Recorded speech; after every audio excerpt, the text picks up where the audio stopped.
성전의 하루를 세상 천일보다 간절히 사모합니다.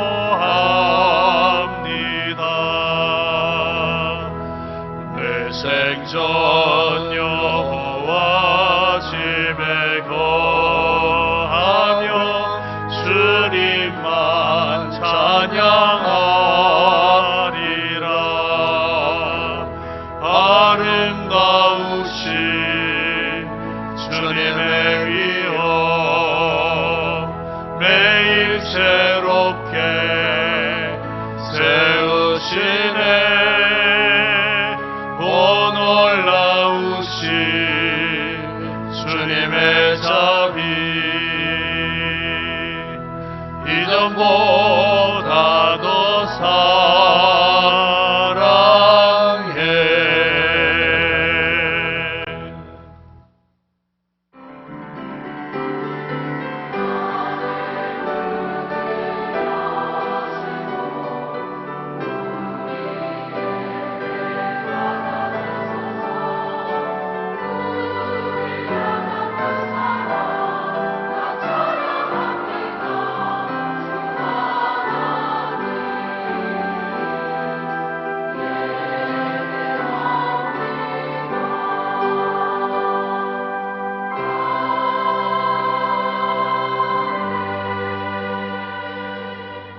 내가 항상 주와 함께 하니 주께서 내 오른손을 붙드셨나이다.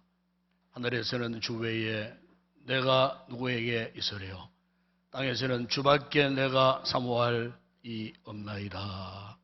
우리 아버지 하나님, 오늘도 주의 오른손에 붙들려 살던 저희들이 사모할 자 하나님 외에 다른 이가 없기에 거룩한 예배자로 이곳에 저희들이 나왔습니다. 이 시간도 우리의 마음을 통촉해 주시고 진실로 우리의 마음이 하늘에 닿을 정도의 간절함으로 드리는 이 예배가 하나님 앞에 큰 영광 되게 하시고 이 같은 예배자들에게 한없는 은혜와 복을 허락하여 주시옵소서. 모든 영광을 주님께 올려드립니다. 우리 주 예수 그리스도 이름으로 기원드리옵나이다. 아멘.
여호와를 즐거워하라. 찬송은 정직한 자들이 마땅히 할 바로다.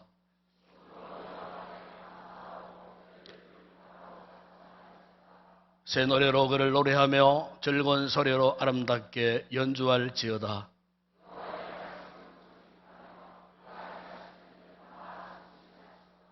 그는 공의와 정의를 사랑하시며 세상에는 여호와의 인자심이 충만하도다.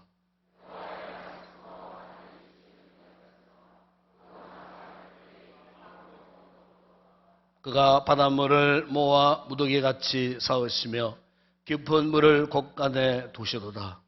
온 땅은 여호와를 두려워하며 세상의 모든 거민들은 그를 경외할지어다. 아멘. 전능하사 천대를 만드신 하나님 아버지를 내가 믿사오며 그 외아들 우리 주 예수 그리스도를 믿사오니 이는 성령으로 잉태하사 동료 마리아에게 나시고 본디오 빌라도에게 고난을 받아사 십자가에 못 박혀 죽으시고 장사한 지 사흘 만에 죽은 자 가운데서 다시 살아났으며 하늘에 오르사 전능하신 하나님 우편에 앉아 계시다가 저리로서 산자와 죽은 자를 심판하러 오시리라. 성령을 믿사오며 거룩한 공회와 성도와 서로 교통하는 것과 죄를 사하여 주시는 것과 몸이 다시 사는 것과 영원히 사는 것을 믿사옵나이다. 아멘.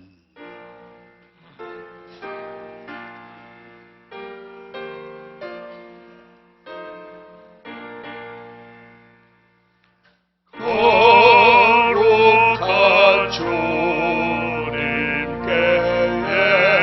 예배를 드리세 무릎을 꿇고서 영광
그는 나의 피난처요 나의 요새요 내가 의지하는 하느님이라.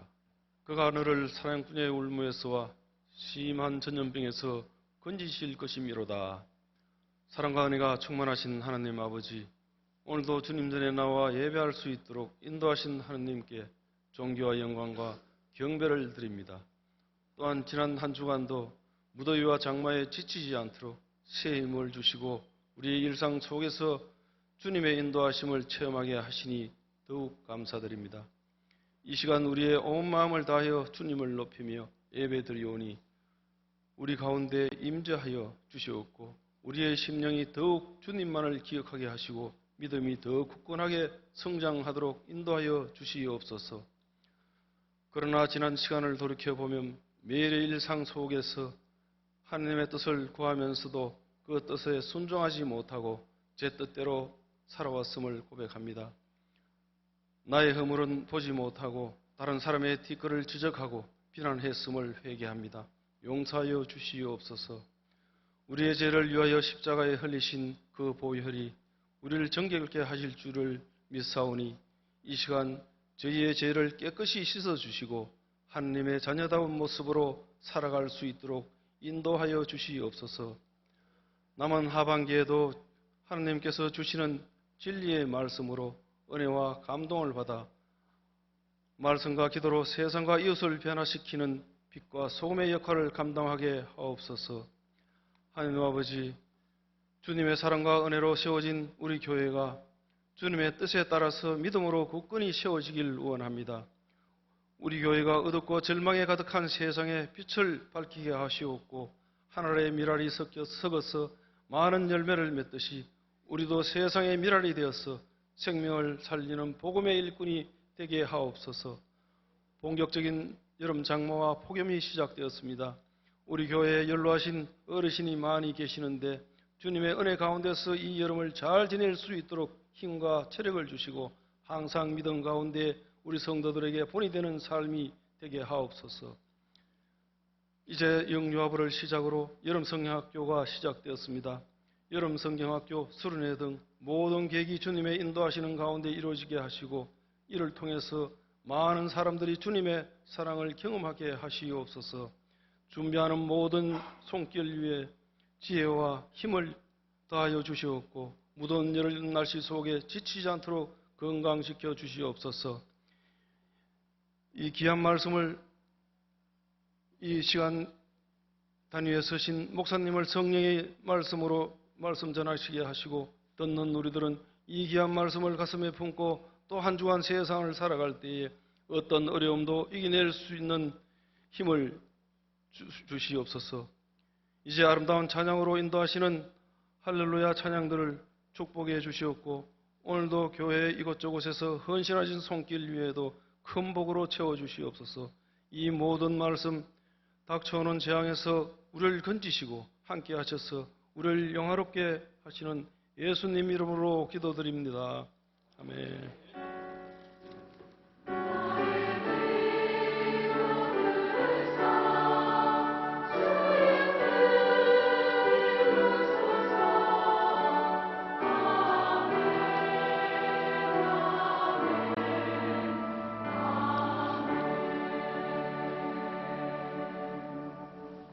감사합니다. 오늘 우리 교회 이브에 참석해주신 우리 새가족 여러분들 진심으로 환영을 드립니다. 이브에 저를 만나주시고 또 축복교도 받으시고 안내 잘 받으시고 이브 후에는 특별히 우리 새가족을 위해서 애찬도 준비되어 있습니다. 귀한 식사 맛있게 하시고 좋은 교제 가지시다가 돌아가 주시면 고맙겠습니다. 오늘 이브 후에 바로 이어서 재직회가 있겠습니다. 기도는 김영주 집사님이 담당합니다. 오늘 오후 예배는 주교 교사 헌신 예배로 드립니다. 오실 강사님은 우리 시차례에 구미 동부교회 최호진 목사님 오셔서 귀한 말씀 주시겠습니다. 전반기 회계 감사가 있습니다. 이래 차례 광고 나갔습니다. 오늘 오후 예배 때까지 각 기관 회계 장부 잘 정리하고 정산해서 사무실로 꼭 제출해 주시기 바랍니다. 시원 찬양대 오후 찬양 있겠습니다. 연습이 있습니다. 이번 주간 경북로에 임시회가 있습니다. 화요일입니다. 오전 11시 성주중앙교회 땅에서 있습니다. 그리고 이름성학교 초동부, 고동부 발대식이 이번 금요 기도회 때 있습니다. 인연부가 이번 주간 20일 토요일부터 21일 주일까지 이름 성학교 있겠습니다. 위에서 여러분 기도 많이 해주시고 힘내게 해주시기 바랍니다. 다음 주일도 영주치부 이름 성학교와 하루 주일날 하루 남아 있습니다. 위에서 기도해 주시고 권사 찬양대가 다음 주일 1시 10분에 연습이 있겠습니다. 다음 주일 새벽 기도는 이영길 장로님, 특성원 제3 이전도 회원들이 담당하겠습니다. 지난주일 맥주주일 감사연금 1차 집계 나와 있습니다. 주변을 참고하시고 사정상 지난주간에 참여하지 못하신 분들은 반드시 이 절기 헌금에 꼭 동참해 주시기 바랍니다. 나머지 주일학교 이름 행사 위해서 여러분 기도 많이 해 주시기를 바랍니다. 특별히 이 주간에 우리 지역의 구미 새마을, 강동 새마을 금고 강종의 이사님께서 예년에 또 그랬습니다만 올해도 수박 10통을 보내오셨습니다. 감사를 드립니다. 이 시간 주님 앞에 귀한 예물 올려드립니다.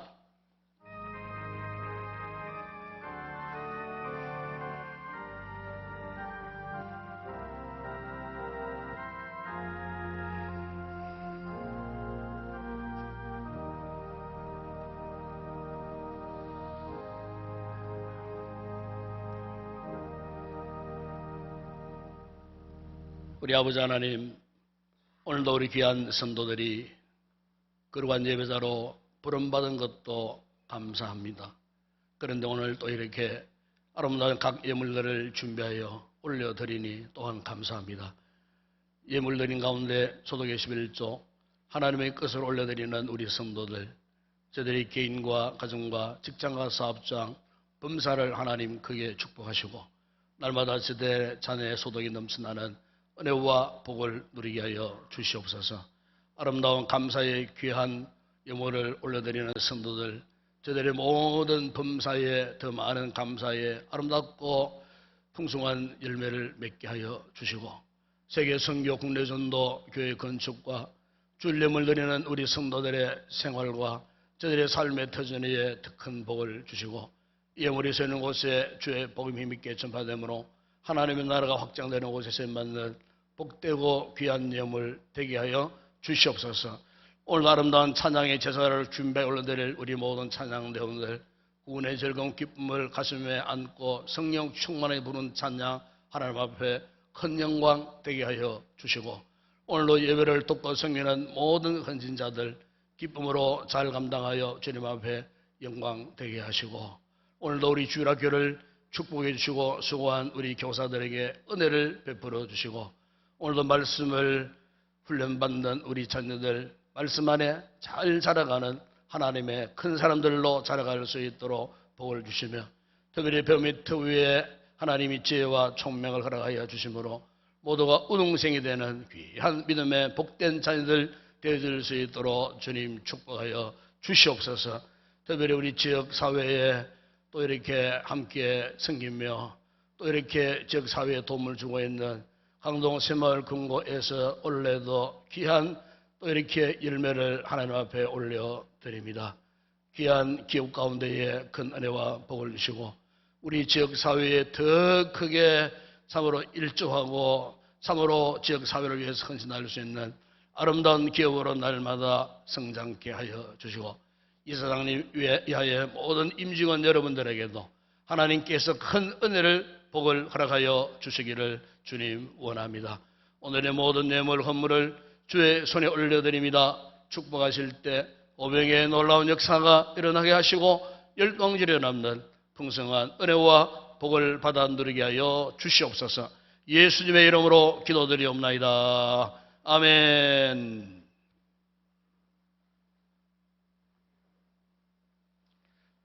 오늘 상고할 하나님의 말씀입니다. 오늘은 구약 성경 출애굽기 제15장의 말씀입니다. 제15장 22절에서 27절까지 우리 한 목소리로 합독을 하도록 하겠습니다. 구약 성경 출애굽기 제15장 22절에서 27절까지 함께 우리 합독을 하겠습니다. 모세가 홍해에서 이스라엘을 인도하며 그들이 나와서 수르 광야로 들어가서 거기서 살 길을 걸었으나 물을 얻지 못하고 마라에 이르렀더니 그곳 물이 스스 마시지 못하게 했으므로 그 이름을 마라라 하였더라. 백성이 모세에게 원망하여 이르되 우리가 무엇을 마실까 하며 모세가 여호와께 부르짖었더니 여호와께서 그에게 한 나무를 가리키시니 그가 물에 던지니 물이 달게 되었더라. 거기서 여호와께서 그들을 위하여 법도와 율례를 정하시고 그들을 시험하실세 이르시되 너희가 너희 하나님 나 여호와의 말을 들어 순종하고 내가 보기에 의를 행하며 내 계명에 귀를 기울이며 내 모든 규례를 지키면 내가 애굽 사람에게 내린 모든 질병 중 하나도 너희에게 내리지 아니하리니 나는 너희를 치료하는 여호와임이니라. 그들이 엘림에 이르니 거기에 물샘 열돌과 종려나무 이런 그루가 있는지라. 거기서 그들이 그 물 곁에 장막을 치니라. 아멘.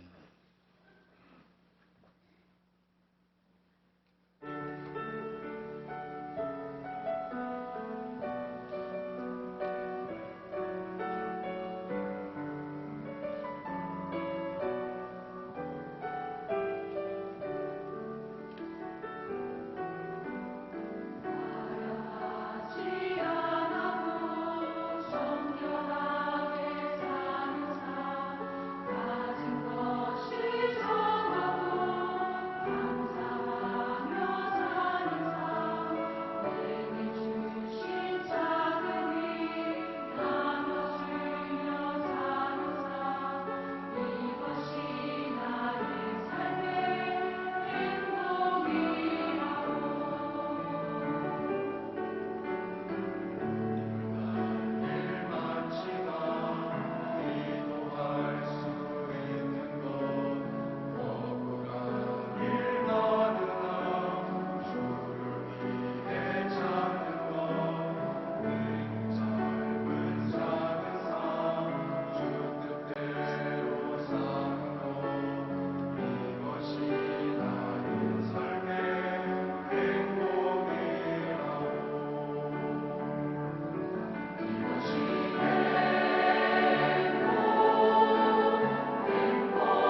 할렐루야.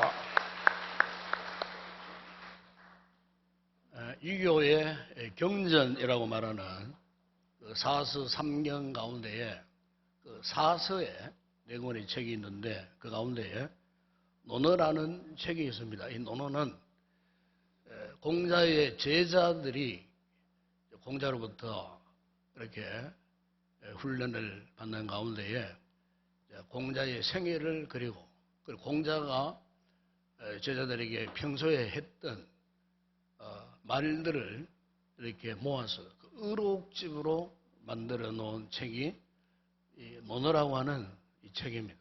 그런데 그 논어에 보게 되면 아주 참 훌륭한 교훈을 삼을 만한 이런 이야기들이 참 많이 나와요. 그런데 그 가운데 이런 유명한 의록이 있습니다. 세한연우 지송 백지후조라고 하는 글이 있어요. 이 뜻이 뭐냐면은 날씨가 추워지면 소나무와 잣나무가 시들지 않음을 알게 될 것이다. 이런 뜻입니다. 그러니까 이 소나무와 이 잣나무는 소위 침엽수입니다. 이 침엽수의 이 특징은 여름보다도 추운 겨울에 더 강한 나무들입니다. 그래서 요즘처럼 뭐 이렇게 뜨거운 뭐 여름에는 뭐 소나무와 이 잣나무는 뭐 그 존재감이 떨어지지만은 그러나 이제 차가운 겨울이 다가와서 북풍 한슬이 몰아칠 때가 되면은 그 존재감이 탁월해진다는 거예요. 그래서 보통 뭐 잎사귀가 넓은 나무를 활엽수라 그러잖아요. 이 활엽수들은 차가운 바람이 불면은 단풍이 들고 그리고 그 잎사귀가 다 떨어져 나가요. 그러면은 북풍 한세를 모아진 한겨울에 보게 되면은 이 활엽수들은 볼품이 없어요. 나무 가지만 앙상하게 나와 있지만 이 침엽수인 이 소나무와 이 잣나무는 그렇지 않아요. 그 추운 겨울에 차가운 눈을 뒤집어 쓰고도 으뜸히 그 푸르름을 자랑하는 나무가 바로 이 소나무, 이 잣나무라는 거예요. 강원도 양양에 가면은 하조대라고 하는 유명한 명소가 있어요. 거기 가면은 하조대 그 명소 가운데에 정자가 있는데 이 정자가 조선 정종 때 지은 정자예요. 그래 600여 년이 조금 넘는 그런 시대에 그 정자가 지어졌는데 바로 그 정자 건너편 우뚝 솟은 돌산, 바위산, 귀암개석 같은 그 산 정중앙에 흙도 전혀 없는 그런 바위 한복판에 거기에 낙낙장송 하나가 세워져 있어요. 그 소나무가 그것이 수백 년 동안 바닷가에 차디찬 그 바람을 맞고 한겨울에는 뭐 찬 북풍 한설 가운데서도 국군이 수백 년 동안 그 자리를 지키고 수백 년 동안 거기에서 이렇게 세워져 있는 그 소나무가 있어요. 이 소위 그 소나무를 일명 애국송이라고 그래요. 우리나라 애국가 2절 가사의 영상이 뜰 때에 이 소나무가 그 떴다고 해서 소위 애국송이라 하는데 실제 그 소나무는 이미 그 수령이 수백 년 된다는 거예요. 수백 년. 그런데 수백 년 된 나무치고 거짓말처럼 아직까지도 푸르름을 그렇게 자랑하고 있는. 그래 여러분 양양에 가면 꼭 하조대 한번 가보세요. 오늘 여러분 휴가 때 하조대 정자 건너편에 그 나무를 보면 볼수록 너무나 신비로운 나무예요. 어떻게 저런 악조건 가운데서 수백 년 동안 그 생명을 이어갈 수가 있었겠나. 그래서 보통 여러분 집을 건축하잖아요. 옛날 뭐 궁궐이나 집을 건축할 때는요 절대로 활엽수를 사용하지 않습니다. 침엽수입니다. 주로 소나무, 잣나무 고급 주택일수록 옛날 큰 임금의 궁궐을 지을 때도 주로 첨리 없어 소나무를 깎아다가 궁궐을 짓고 그 대궐을 만들 정도로 이 소나무는 이 잣나무라고 하는 것은 정말로 건축 자재에서 최고급을 알아주는 그런 나무 가운데 하나인 것입니다. 왜 그럴까? 왜 그럴까? 사시사철 상록수로서 흐르름을 잃지 않고 추워도 더워도 그 생명력이 너무나 강력한 나무. 그러다 보니까 그런 나무의 특징이 뭡니까? 향이 너무 좋아요. 향이. 그 나무를 가지고 집을 지어 놓으면은 탁 들어가면 벌써 나무의 그 향기에 도취돼 버리는 거예요. 오죽했으면은 이 공사가 그 의록집에서 이런 얘기를 했겠나 싶어요. 제가 이 의록을 가만히 묵상하다가 우리의 믿음 생활, 영적 삶에도 참 의미가 있는 이야기다. 다시 말하면 여러분 오늘 우리가 이 이야기를 우리의 신앙생활에 적용을 한번 해본다면은 저는 이런 생각을 했어요. 우리가 믿음 생활할 때에 시련, 고난, 역경, 각종 어려움들. 그런데 우리가요, 이런 시련이 닥쳐봐야 그 사람의 사람됨을 알 수가 있어요. 험난한 고난의 시기가 올 때 내 신앙의 진가, 진상, 신앙의 진실이 드러나요. 그러니까 어떤 고난이나 역경이나 환난이 없을 때는요, 다 잘 살아요. 다 잘 믿고, 다 평안한 것 같고. 그런데 중요한 것은 고난 앞에서 진정 나의 모습이 없다 할까. 이를테면은 믿음 있다 해서 평상시에는 뭐 좋아 보이는 것 같아요. 그런데 막상 어떤 어려움, 어떤 역경을 닥쳤을 때 내 믿음이 어디 갔나 싶을 정도로 내 스스로가 봐도 회의감이 찾아올 정도로 과연 내가 믿음의 사람인가 신앙의 사람인가 의심할 정도로 우리가 그런 우리의 모습을 나타낼 때가 있다는 거예요. 또 어떤 분들은 어려움을 만나면 그런 가운데서 열심으로 기도하고 말씀 들고 예배도 잘 참석하고 어려우면 어려울수록 뜨겁게 열정적으로 주님을 사랑하는 마음을 갖고 그 자를 지켜나가다가 막상 어려움이 딱 해결되고부터는 그 다음부터는 내가 언제 그렇게 열심을 가지고 열정을 가지고 하나님을 사랑했냐 싶을 정도로요. 너무나 영적으로 무기력해지고 영적 그 상태에서 추락하는 또 그 같은 모습을 우리가 또 볼 때가 있어요. 그런데 우리가 이렇든 저렇든 참 다행스럽고 감사한 것은요. 긍휼이마신 우리 하나님께서는요. 우리의 이 같은 모든 약점들 이미 다 알고 계시는군요. 우리의 어떤 약점도 그분은 다 품으실 수 있는 이 사랑에 충만한 그런 분이에요. 그래서 하나님께서는요. 우리 성도들이 어떤 상황을 만나든지 간에 우리가 어떤 삶의 환경을 통하여서 고통을 당하든지 간에 우리 하나님은요. 어쨌든 우리를요. 적절하게 그분의 뜻하신 바대로 우리를 다듬어 가시는 분이 아닐까. 오늘 본문에도 보시면은 우리 인생을 다듬어 가시는 하나님의 모습을 잘 보여주는 말씀이에요. 불과 3일 전만 하더라도 하나님께서 역사하셨던 그 기적의 홍해를 건넜던 이스라엘 백성들. 그들은 참 홍해를 건너면서 감격했습니다. 기뻐했습니다. 공동체가 전적으로 하나님을 찬양했습니다. 이 같은 홍해의 기적의 여파가 얼마나 강력했으면 출애굽기 15장 14절에 보시면은 이미 가나안 땅에 들어가지 않았는데도 가나안 땅에 있던 블레셋 주민들, 에돔 두령들, 모압의 영웅들, 가나안 주민들이 이 소문을 듣고요, 두려워서 떨었다고 그렇게 말씀을 하고 있습니다. 그러니까 홍해의 기적이 얼마나 강력해서면은 이미 그들에게 소문이 퍼져나갔어요. 소문이. 바로 이 같은 감격이 채 사라지기도 전에 그들이 어디에 도착했느냐?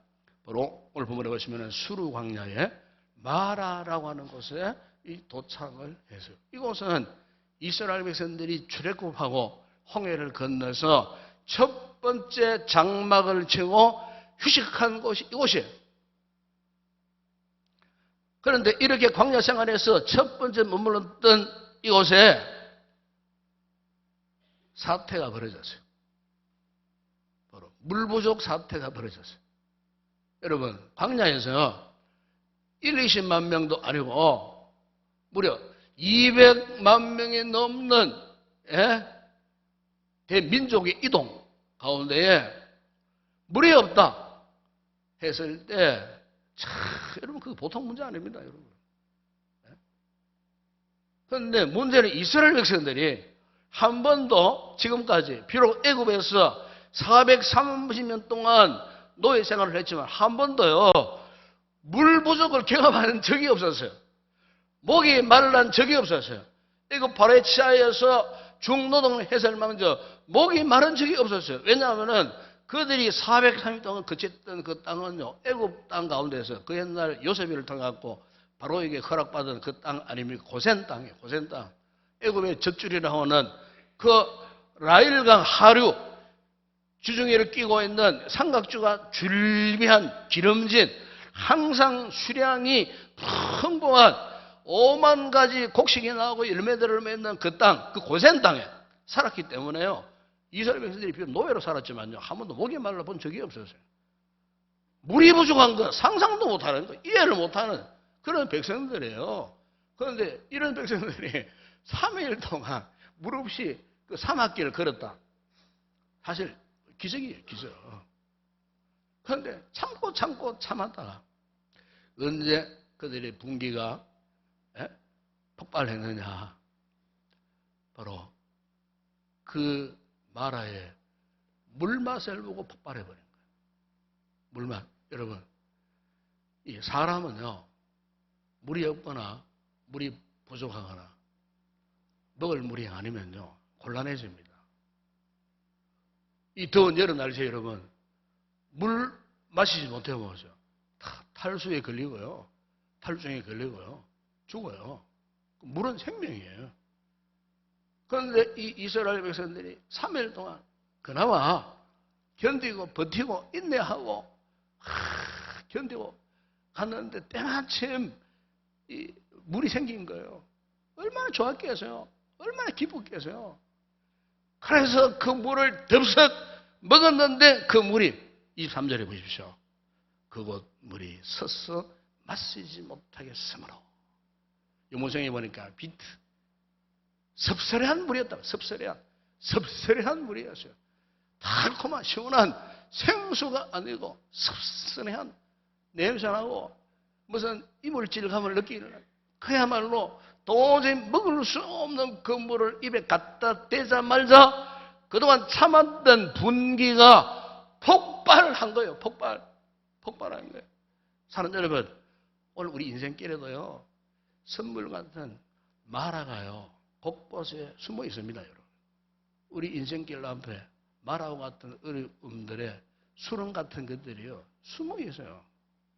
이 같은 사실은 우리가 예수님을 믿고 산다고 해서 피할 길이 없어요. 여러분, 우리 예수 믿고 뭐 복받았다고 해서 이런 마라가 없고 선벌이 없고 그냥 마냥 좋은 길, 하이웨이 같은 뭐 그런 길을 정말에 그렇지 않습니다, 여러분.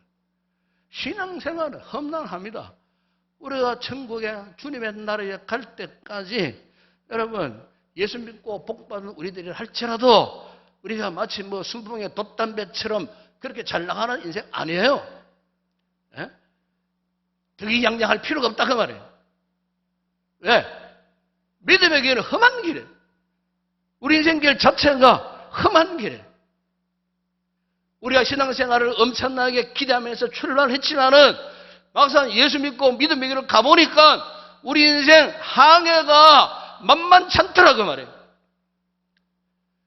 순풍보다는 폭풍을 만날 때가 더 많다라는 거예요. 오늘 이스라엘 백성들이 의기양양해서 출애굽했지만 보십시오. 그들이 첫 번째 만났던 이 문제가 뭐냐? 마라. 그럼 우리가 인생길에 저 같은 마라를 만났을 때 어떻게 해야 할까? 이 사실 고민이 되는 거예요. 여러분, 오늘 본문에서 마라를 만났던 이스라엘 백성들의 모습을 주목할 필요가 있습니다. 24절에 보십시오. 그들이 보인 반응이 어떠했습니까? 백성이 모세에게 원망하여 이르되 우리가 무엇을 마실까? 아마 원망했다는 겁니다. 모세를 향해서 단순히 투정을 부렸다는 그런 뜻이 아니에요. 여기에 원망했다는 것은 이 지도자 모세를 향하여서 신랄하게 비판했다는 말입니다. 신랄하게 비판했어요. 여러분, 모세가 어떤 인물입니까? 사실 모세는요, 애굽의 왕자의 신분이었어요. 애굽 바로 왕의 딸에, 바로 왕의 딸에 그 양아들, 왕자의 신분, 왕족이었어요, 왕족. 애굽의 문물을 통달한 사람이 모세였어요. 이런 모세가 하나님의 뜻 가운데 그가 왕생활을 못하고 미디안 광야 40년 생활을 하다가 80세에 하나님께 또 부름을 받았어요. 애굽에 있는 너희 동족 히브리 백성을 구원하라는 이 명령을 받고 모세가 어땠습니까? 자신의 모든 것 다 내어던지고 포기하고 지금까지 자기 히브리 민족의 구원을 위해서 최선을 다했던 그런 인물 아닙니까? 이렇게 모든 것을 포기한 채 오히려 이스라엘 백성들을 위해서 전적으로 헌신했던 모세에 대해서 이스라엘 백성들이 고작 3일 정도 목이 마르다고 해서 지금 모세를요 맹비난하고 원망을 하고 있었다는 거예요. 이 부분에 대해서 유명한 구약의 주석가 있던 매튜 헬링하여 히브리 원문을 중심으로 이렇게 해석을 했어요. 그들은 마치 모세가 고의적으로 물을 서게 해서 마시지 못하게 한 것처럼 모세를 괴롭히며 싸움을 걸어왔다. 이렇게 해석을 했어요. 자, 여러분, 그 우리말 성경하고는 완전히 다르잖아요. 의미가. 그냥 단순히 원망한 것이 아니에요. 모세를 괴롭히고 싸움을 걸어왔다는 거예요. 그들이 얼마 전에 하더라도 홍해의 기적의 충격과 감격 속에서 홍해를 건너들이 불과 3일 전 이야기예요. 3일 전에는 그들이 겉으로 기뻐하면서 하나님께 찬송과 감사를 드렸던 사람. 그런데 그들이 지금에 와서 완전히 180도로 돌변했다 그 말이에요. 여러분, 오늘 우리의 믿음의 진면목이 언제 드러나느냐? 바로 이 같은 마라의 선물 앞에 드러나요. 마라의 선물 앞에 절망하거나 포기하거나 원망하거나 마라의 선물 앞에 우리의 영적인 정체가 드러나더라는 거예요. 오히려 우리가 이 같은 마라의 선물 앞에 원망, 불평하기보다도 감사가 왜 나오지 않을까? 감사가 왜 나오지 않을까? 왜 나오지 않을까? 이스라엘 백성들이 문제만이 아니에요. 오늘 저와 여러분의 문제가 아닐까요? 여러분 어떻습니까? 여러분 가운데 정말로 마라와 같은 선잔 선물을 마시는 그런 분들이 있을 거예요. 인생에 내 힘으로 감당할 수 없는 여러 가지 문제 앞에 탄식하고 눈물 흘리는 그런 분들이 있을 거예요. 오늘 그런 분들 이 말씀을 잘 들으세요. 인생 마라 앞에 내가 어떤 방황을 보일까? 이스라엘 백성들처럼 하나님을 원망하고 불평하고 누구를 탓하고 내가 그렇게 해야 할까? 오히려 그런 가운데 감사는 왜 나오지 않을까? 여러분, 이 같은 인생의 마라 앞에서 절망적인 환란, 역경, 그 고통 가운데서 성경의 이런 인물들 가운데는 특별히 욥이라는 인물을 우리가 기억하지 않을 수가 없죠. 욥은 그런 상황 가운데에 욥이 욥기 1장 21절, 22절에 내가 못돼서 알몸으로 나오사온 적 또한 알몸이 거리로 돌아갈지어라. 주신이도 여호와시요 그두신이도 여호와시오니. 그러면서 욥은 오히려 모든 것 다 잃어버린 그 상황 가운데에 여호와의 이름이 찬송을 받으실지어라. 하나님께 찬송했어요. 욥이 그렇다고 원망하지 않았어요. 입술로 범죄하지 아니했다 그랬죠. 욥기 23장 10절 욥기서의 주제 선고로 할 수 있는 그 말씀에 보면은 그러나 내가 가는 길을 그가 아시나니 그가 나를 단련하신 후에는 내가 순금같이 되어 나오리라 그랬어요. 그 극심한 그 시련을 오히려 어떻게 말씀합니까? 하나님이 나를 훈련시키고 단련하시는 그 과정이다라고 그렇게 고백하니 하나님 앞에 찬송하지 않을 수 없다. 감사하지 않을 수 없다는 거예요. 다니엘이 당신에다 처한 역경, 모함에 빠지고 사자굴 앞에 섰을 때에 다니엘 역시 마찬가지지 않았습니까? 그러면 다니엘 6장 10절에 보시면 그가 자기 집에 들어가가지고 종전에 하던 대로 하루에 3번씩 무릎을 꿇고 기도하면서 하나님께 감사했다 그래서 감사했다. 여러분, 욥이나 다니엘이 그런 역경 가운데에 인생의 그 같은 이 같은 환난 가운데 있어서 어떻게 이런 반응을 할 수 있었을까? 그 이유가 뭘까? 여러분, 믿음이 없으면 불가능한 거예요. 믿음이 있었기 때문에 가능했다 그 말이에요. 느헤미야서 8장 10절에 보시면은 느헤미야가 성벽 재건을 앞두고 얼마나 많은 방해를 받았습니까? 도비야 산발락 같은 내부적인 공격들이 참 많았어요. 그런데 느헤미야가 어땠습니까? 그러면 그럴 때일수록 하나님 앞에 엎드렸어요. 무릎을 꿇었어요. 그러면서 백성들을 향해서 이런 선포를 했어요. 근심하지 말라. 여호와로 인하여 기뻐하는 것이 너희의 힘이니라. 그래서 믿음의 힘을 말하는 겁니다. 그게 믿음의 힘. 아무리 근심, 걱정, 염려가 많고 고통스러운 순간에 내 동댕이 쳤다 할지라도 우리 성도는요 근심하면 안 돼요. 근심하면요 모든 걸 다 빼앗기게 돼 있어요. 원망 불평해 보세요. 여러분 다 빼앗깁니다. 다 빼앗깁니다. 있는 것도 다 빼앗기게 되어 있습니다. 여러분 절대로 우리 성도들은 누구를 원망 불평, 특별히 하나님 앞에서 원망 불평하면 안 돼요. 왜 그러냐? 원망 불평은요 하나님을 무시하는 행위예요. 하나님을 하나님으로 인정하지 않는 무슨 불신앙이기 때문에 그래요. 불신앙의 전형이 뭐냐? 원망 불평이에요. 여러분 성경에 보세요.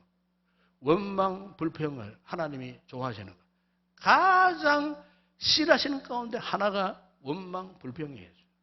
제2의 프로이드라고 하는 이 엘트 폰잘이라는 정신과 의사가 있어요. 그분의 쓴 책에 보니까 그가 원망과 불평에서 이런 이야기를 했어요. 원망과 불평은 가장 고치기 어려운 후천성 습관이다 그랬어요. 후천성 습관. 그러니까 원망 불평을 계속 하다 보게 되면은 아무리 좋은 것도 감사 모르고 기뻐할 줄도 모르고요. 항상 누군가 뭐 잘못한 거 있잖아요. 그것만 탁 찍어서 비판하고 그래도 원망 불평거리를 만들어내고 그 사람 입에는 그 사람 마음에는 감사가 없어요. 기쁨이 없어요. 그런 마음 심보를 가진 사람 중심에 무슨 기쁨이 있겠어요. 더군다나 구원의 즐거움이 과연 거기에 있겠느냐는 거예요.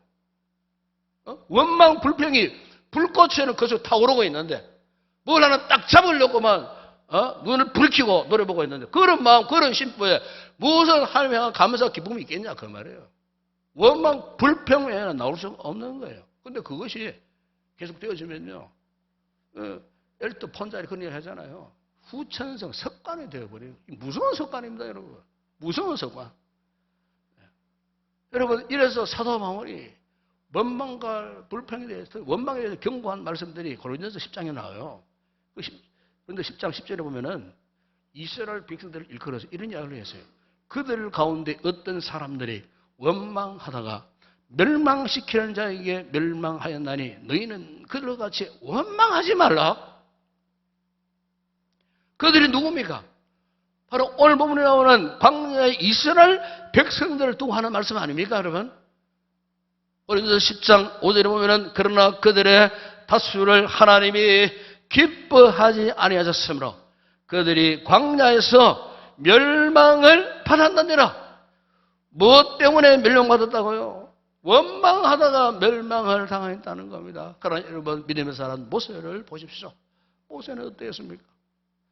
이런 혼란 속에서 지도자 모세는요, 이스라엘 회중 앞에서 너무나 귀감이 되는 태도를 보여주었어요. 그 같은 상황 속에서 이스라엘 백성들의 원망, 불평하는 그런 상황 속에서 25절에 보세요. 모세가 여호와께 부르짖었더니 라고 말씀합니다. 무슨 말씀입니까?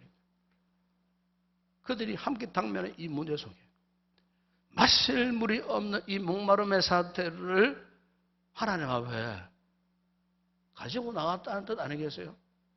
하나님 이 문제 해결해 주세요. 어떻게 하시겠습니까?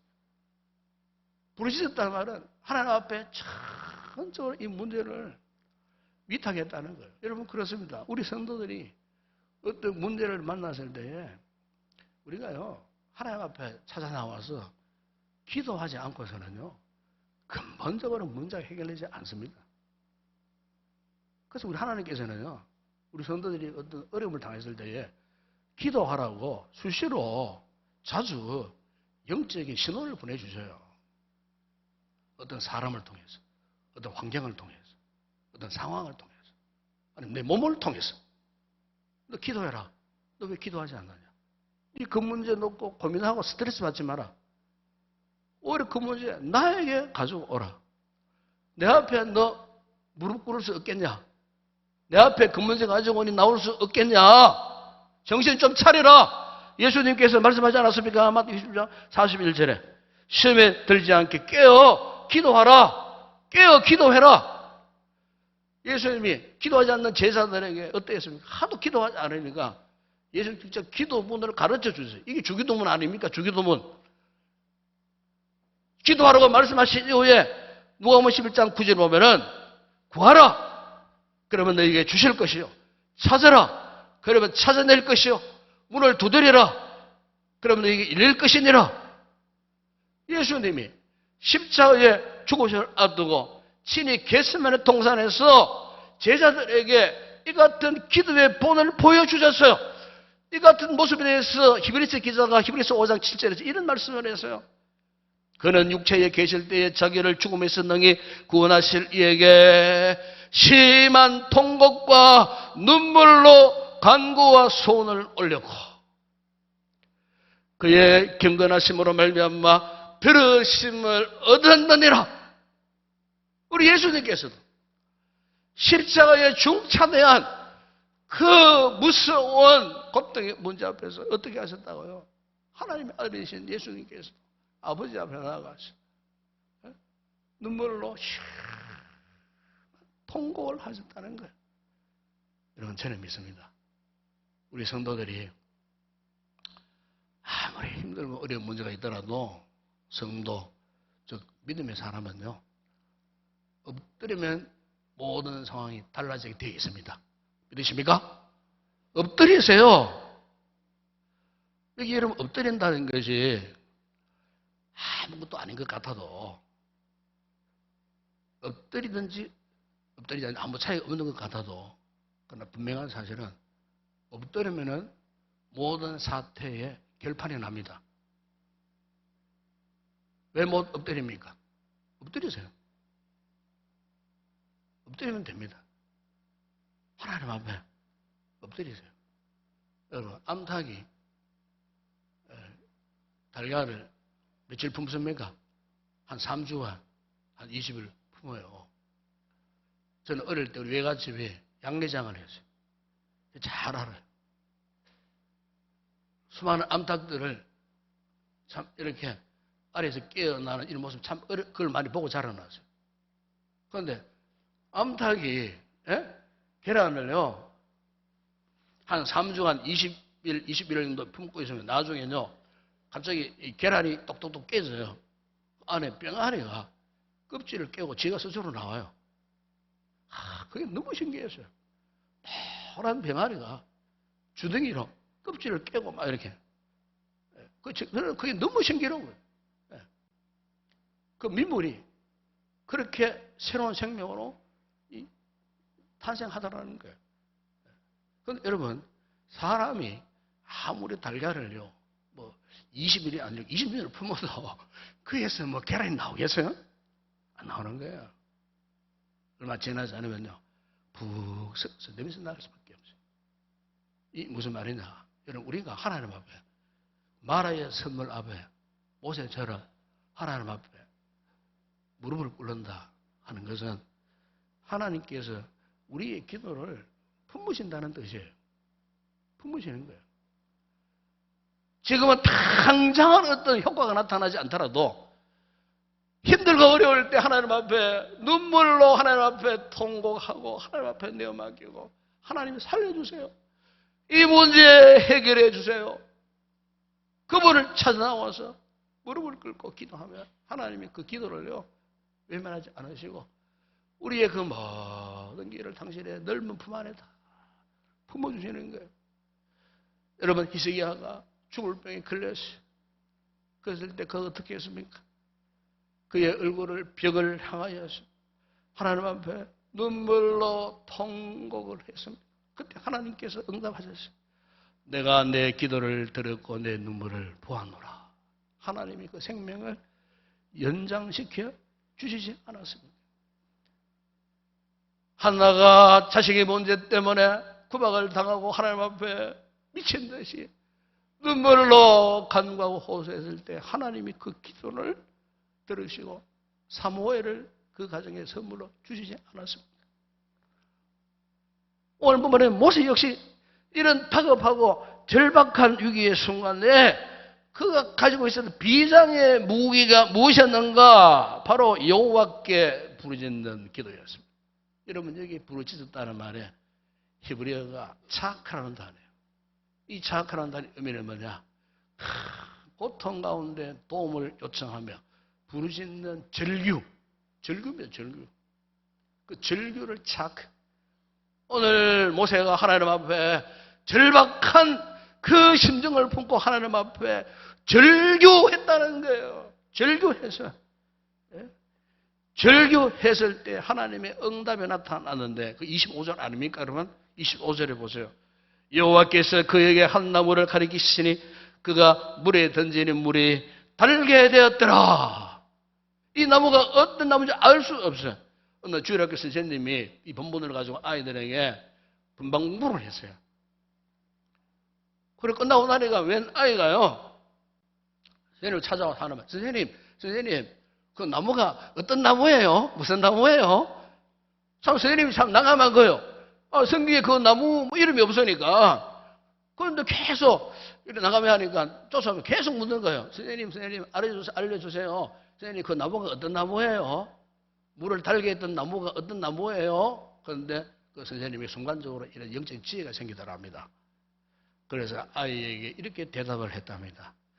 얘야, 선물이 단물로 변하게 된 이유는 나무 가지가 아니라 하나님의 말씀 때문이란다. 참, 여러분 정확한 명답이잖아요.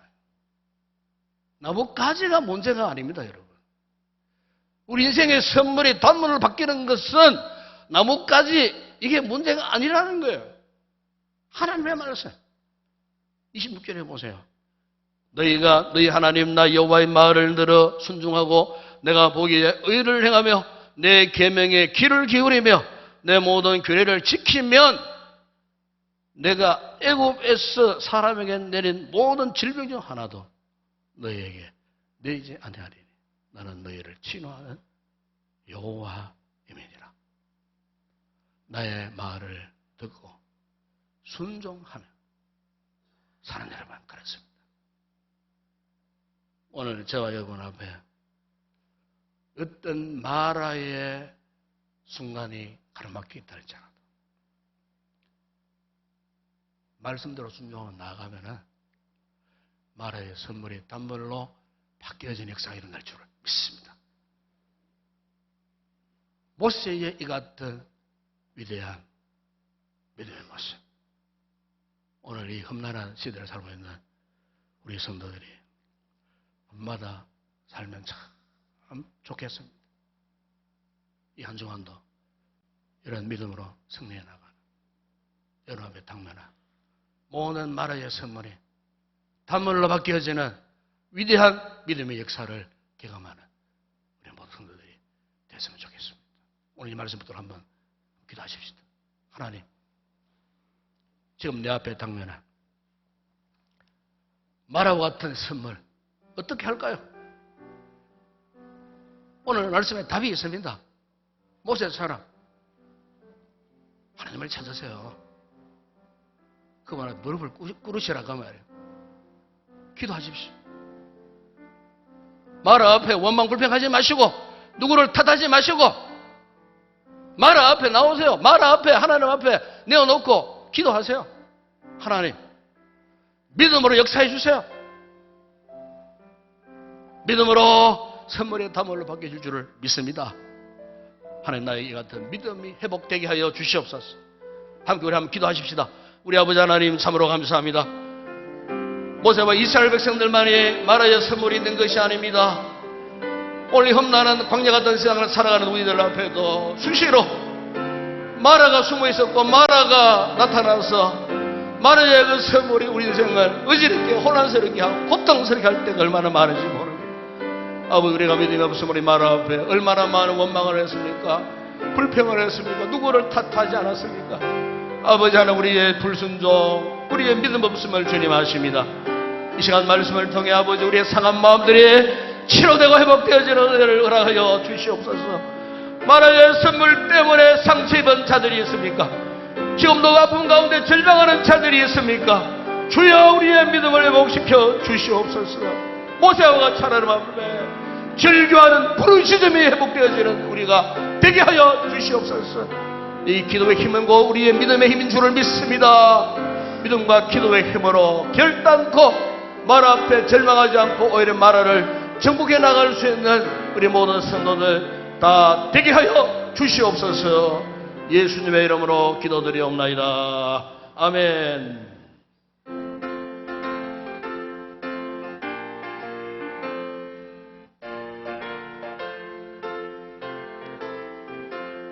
목마른 내 영혼 주가 힘이 허락한 그 귀한 영생수 주여 갈망합니다. 그 약속 따라서 힘써 간구하오니 오 주여 내 기도 어서 들어주소서. 예수의 사랑 예수의 사랑 바다 물결같이 내게 임하리. 영광의 물결에 온전히 쌓여서 내 영혼의 기쁨 한량없도다.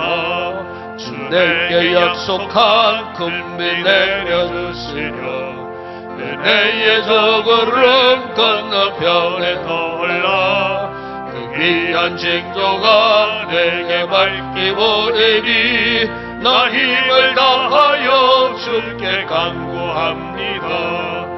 예수의 사랑 예수의 사랑 바다 물결같이 내게 임하니 영광의 물결에 온전히 쌓여서 내 영혼의 기쁨 한량없도다. 은혜의 손낭비 지금 흡족이 내려 원의 강강물 흘러차고 넘쳐서 내 중한 모든 죄 모든 씻어버리니 나 지금 은혜를 충만하게 받았네. 예수의 사랑 예수의 사랑 바다 물결같이 내게 임하니 영광의 물결에 온전히 쌓여서 내 영혼의 기쁨. 박수하며 찬양합니다. 차고넘치는 은혜의 물결 힘차게 밀려와 내게 만족합니다. 오 할렐루야로 주께 찬송하오니 내 마음의 기쁨이 항상 충만함이. 아멘. 예수의 사랑 예수의 사랑 바다 물결같이 내게 임하니 영광의 물결에 온전히 쌓여서 내 영혼의 기쁨 한량없도다. 할렐루야. 여러분, 우리가 믿음을 가진 우리 성도들은요, 절대로 모든 상황을 부정적으로 보면 안 됩니다. 긍정적으로 보는 게 습관화 되어져야 돼요. 네. 그런 역사가 일어납니다. 여러분, 개인적인 일이든 가정사의 일이든 뭐 건강의 문제든 모든 게 그래요. 특히 교회 일에 대해서도 항상 긍정적으로 보세요. 긍정적으로. 그래야 기도할 거리가 많이 생기는 거예요. 부정적으로 보세요. 기도가 이미 힘을 잃어버립니다. 기도할 제목이 생각나지도 않아. 기도가 한번 영적 열정도 안 생겨요. 이스라엘 백성들이 그런 족속들이었어요.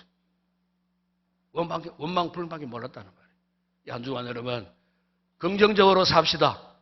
긍정적으로 좋은 생각 많이 하세요. 감사 많이 하세요. 그런 반응이 승리합니다. 마지막 찬양 주께 올려드립니다.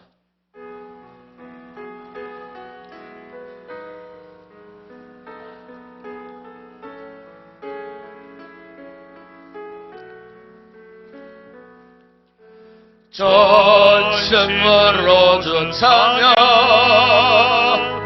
주의 이름 높이 올려드리세. 위대하신 하나님 온 땅 위에 높이 올려드리세. 아멘 아멘. 주의 영광은 하늘 위에 높고 그의 찬송을 생애 그까지. 주의 영광은 모든 나라 위에 주의 찬송을 생애 끝까지. 지금은 우리 주 예수 그리스도의 은혜와 하나님 우리 아버지의 무한하신 사랑하심과 성령의 위로와 교통과 충만하신 은혜가 우리 인생 그 어떤 마라의 위협 앞에서도 결코 원망, 불평하지 않고 모세처럼 하나님 앞에 무릎을 꿇고 부르짖고 믿음의 귀한 역사로 마라가 선물이 변하여 단물이 되어지는 역사를 경험하면서 믿음의 승리자 되기를 결단하고 돌아가는 여기 우리 모든 성도들 가운데 저들의 가족과 가정과 범사와 우리 교회와 이 나라와 이 민족과 우리의 선교지 사역하는 주의 종들 가운데 이제와 영원토록 함께 있을지어다. 아멘.